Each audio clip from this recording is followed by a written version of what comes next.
मोहजीत बनने का और साक्षी रहने का क्या संबंध है?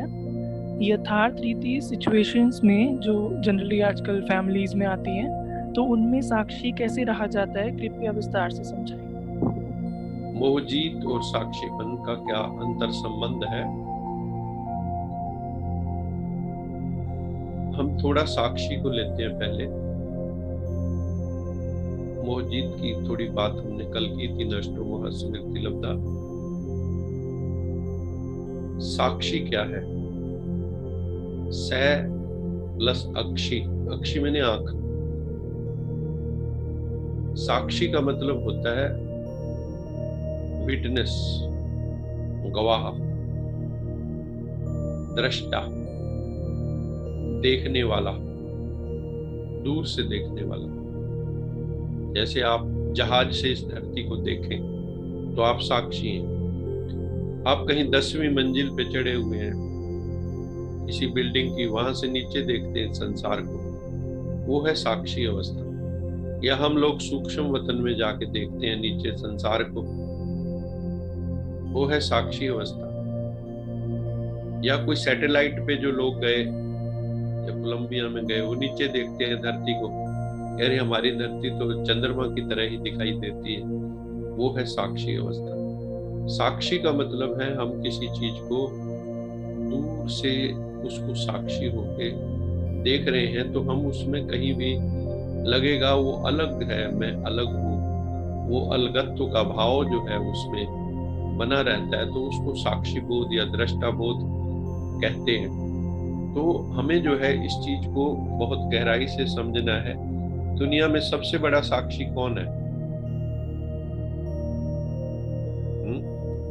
परमात्मा। सबसे बड़ा साक्षी है। क्यों है वो साक्षी? साक्षी का मतलब होता है डिटैच्ड विटनेस। यहाँ पे एक केवल विटनेस नहीं लेना है। अगर केवल विटनेस लेंगे तो भी कई बार जो विटनेस है, अगर उसका कोई स्वयं का जान एक्वेंटेंस, कोई जान पहचान वाला इन्वॉल्व है, तो वो विटनेस रह नहीं पाता है। डिटैच विटनेस वही हो सकता है जो अनासक्त भाव से उस सीन को देखता है। भगवान जो है क्यों है साक्षी इस दुनिया का? कारण क्या है कि वो तो साक्षी हो जाता है, हम साक्षी नहीं हो पाते, क्योंकि वो न्यारा प्यारा है, उसको नॉलेज है, उसको पूरे वर्ल्ड ड्रामा की नॉलेज है। नहीं तो अगर सबसे ज्यादा दुखी होना होता तो सबसे ज्यादा दुखी भगवान होता, क्योंकि सारे संसार वाले उसके बच्चे हैं।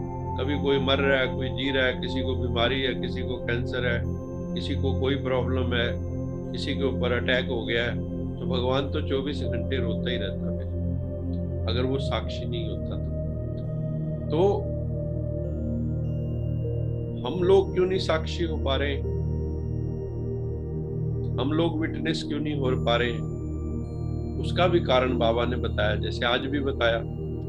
उसका मेन कारण है मैंपन और मेरापन। इसी को कहते हैं अहम और मम।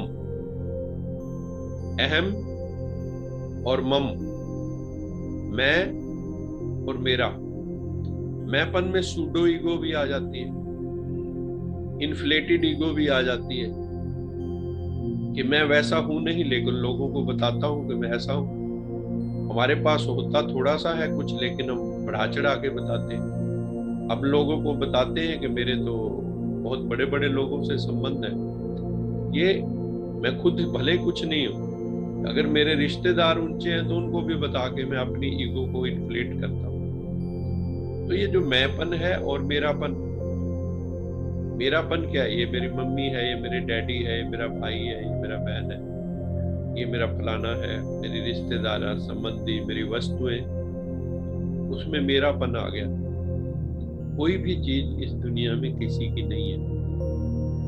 आपके पास 1 लाख रुपए हैं, मान लो कोई चोर उसको उठा के ले गया, नोट नहीं कहेंगे कि आपने क्यों उठाए,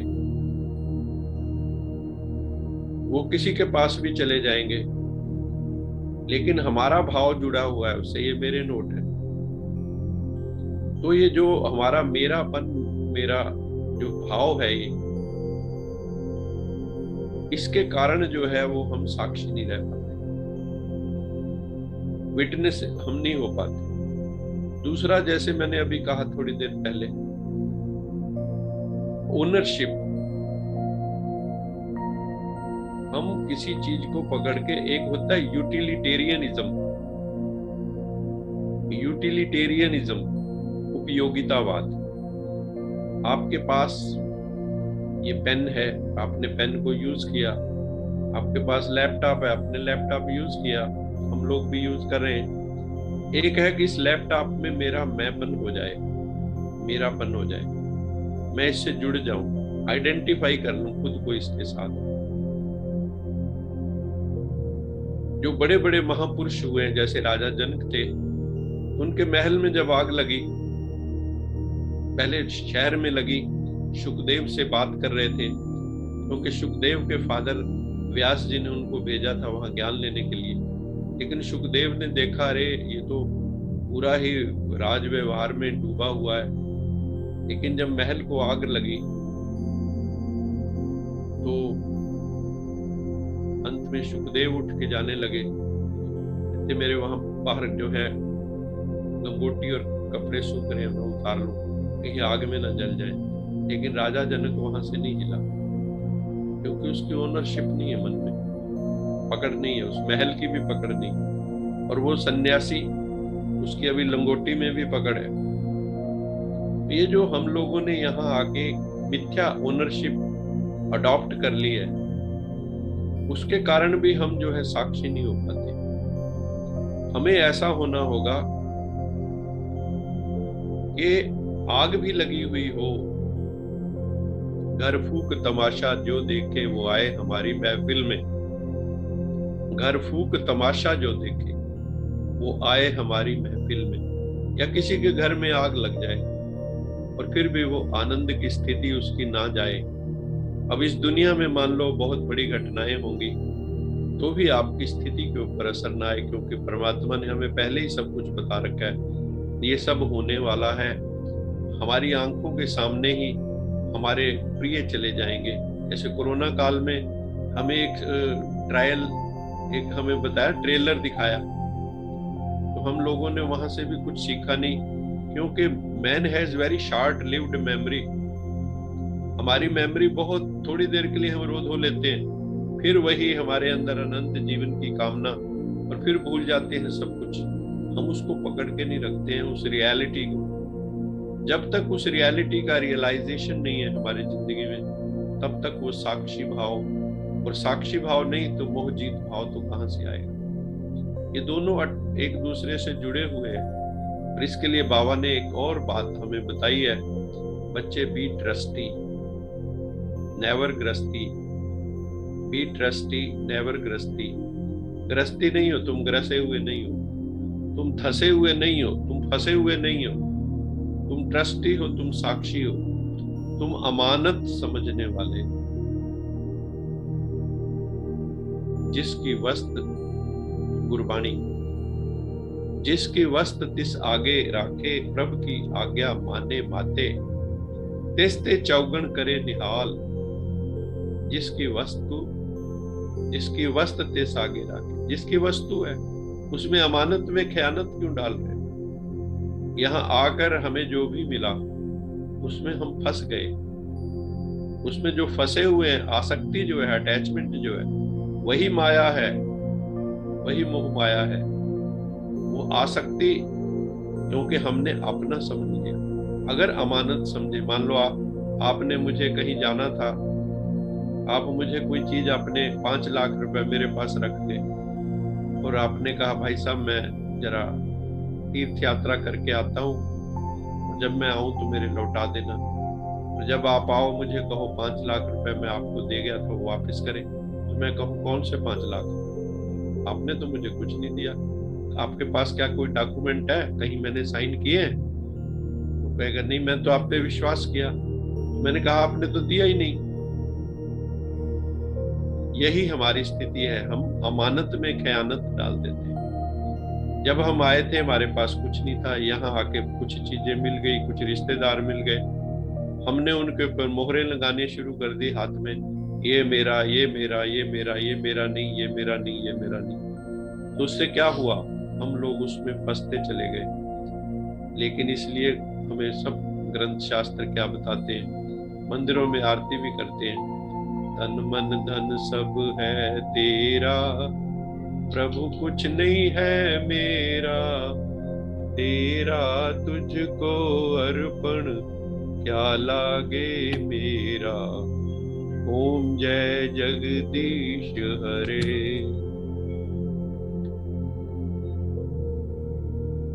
तो हम लोगों को ये चीज का ध्यान रखना होगा कि हम अपना अमानत समझे इसको, अमानत में ख्यानत नहीं डालें, साक्षी भाव में रहें और इसको खेल की तरह देखें। और भी एक बात है, आप क्रिकेट का मैच देखते हैं, हम सब देखते हैं, मान लो ऑस्ट्रेलिया और न्यूजीलैंड का मैच हो रहा है, तो आप उसको पूरी तरह साक्षी होकर देखते हैं। कारण क्योंकि भारत नहीं खेल रहा है आज, लेकिन जिस दिन इंडिया खेलेगा तो क्या आप उसको साक्षी होकर देखते हैं? क्यों? हमारा वहां पे अनासक्त जो है भाव नहीं है, लेकिन हमें लाना क्या है, डिटैच्ड भाव, जो ये एकदम नहीं आएगा, ये ज्ञान से ही आएगा। ज्ञान की प्रैक्टिस, योग की प्रैक्टिस, धारणा, केवल ज्ञान सुनने से थोड़ी धारणा हो जाती है। श्रवण मनन निध्यासन, श्रवण किया, उसके ऊपर मनन किया, मनन करने के बाद धारण किया, उसको स्वरूप में उतारा, तब वो भाव आएगा साक्षीपन का, मोहजीत का। ये दोनों रिलेटेड है। जो साक्षी नहीं वो मोहजीत भी कैसे होगा? मोह मैंने अटैच्ड है तो साक्षी कैसे होगा? तो एक उदाहरण और भी दे सकते हैं कि ट्रेन का एक्सीडेंट हुआ और आपको बताया कि ट्रेन का एक्सीडेंट हुआ, आप निश्चिंत हैं, आपको रोज पता लगता है कि आज रोड एक्सीडेंट में 10 मर गए, 20 मर गए। लेकिन अगर हमें पता लगे कि हमारे घर का कोई मर गया तो क्या हम साक्षी रह पाते हैं? तो हम लोगों ने जहां मेरापन है, मैंपन है, उस मैंपन मेरापन को खत्म करने का एक ही तरीका है, तू तेरा, सब कुछ तेरा है प्रभु, तन मन धन सब है तेरा, प्रभु कुछ नहीं है मेरा, तेरा तुझको अर्पण क्या लागे मेरा। कह तो देते हैं, लेकिन क्या हम उसको प्रैक्टिकल में ऐसा अनुभव करते हैं? नहीं करते ना।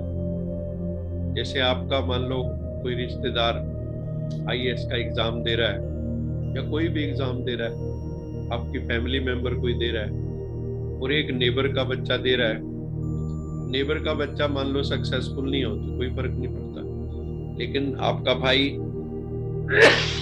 आपकी बहन ना हो सफल तो आप पे फर्क पड़ता है। तो अब हमें एक स्थिति लानी है। एक बड़ा प्यारा पहले गीत हुआ करता था, वो साक्षीपन के लिए बहुत सुंदर गीत है। वो कौन सा गीत है? सभी उसको ध्यान से सुने, बस 1-2 लाइनें।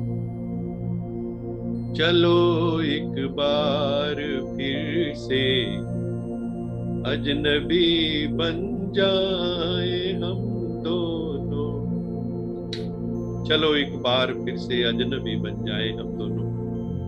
आप बाजार से गुजरते हैं, कितनी दुनिया गुजर जाती है, आपके ऊपर कोई फर्क नहीं पड़ता, आप देखते तक नहीं कौन गुजरा है मेरे पास से, क्योंकि अजनबी है।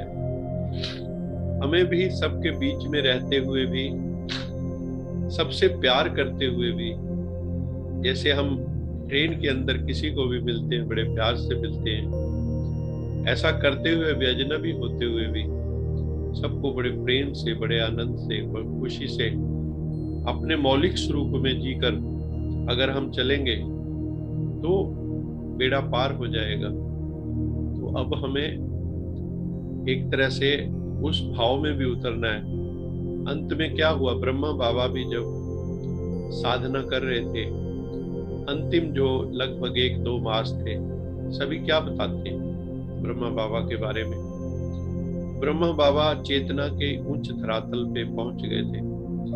कोई जाता था उनसे बात करने तो ऐसा लगता था बाबा थोड़ी देर के लिए नीचे उतरे हैं, थोड़ी सी बात की है, थोड़े से शब्दों में, और उसके बाद फिर अपनी उसी मस्ती में चले जाते थे। और उसके बाद फिर आदमी ज्यादा दिन नहीं जीता। शास्त्रों में लिखा भी हुआ है, जब सब नष्टो मोहा हो जाता है, सब धागे कट जाते हैं, तो फिर मोक्ष की स्थिति, मुक्ति, जीवन मुक्ति की स्थिति आ जाती है। और आत्मा अगर संपूर्ण पवित्रता में पहुंच जाती है तो फिर हम जो है इस शरीर को भी छोड़ देते हैं। तो मेरा कहने का तात्पर्य ये है कि अभी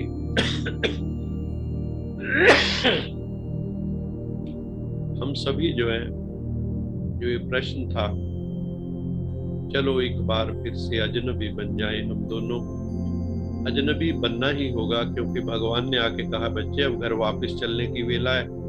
अगर हम अपनी खेल से ही जुड़े रहेंगे और लंबी लंबी योजनाएं बनाते रहेंगे, फिर ये होगा, फिर ये होगा, फिर ये होगा, अब लंबी योजनाओं का समय नहीं है। अब भगवान कहता है कि अब घर वापस चलना है, और कहीं से चलना होता है। यहाँ मेहमान समझे हम अपने आप को।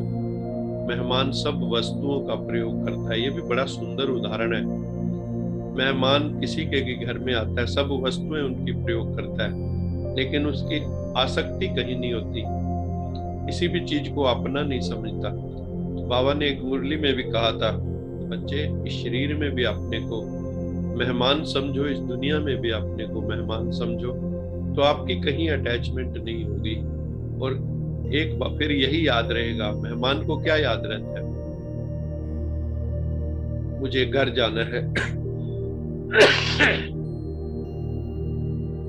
क्योंकि ईस्ट और west, home is the best. तो अभी हम सबको भी अगर ये बोध जागृत रहे कि हमें घर वापस लौटना है, तो जीवन बहुत खूबसूरत हो जाएगा।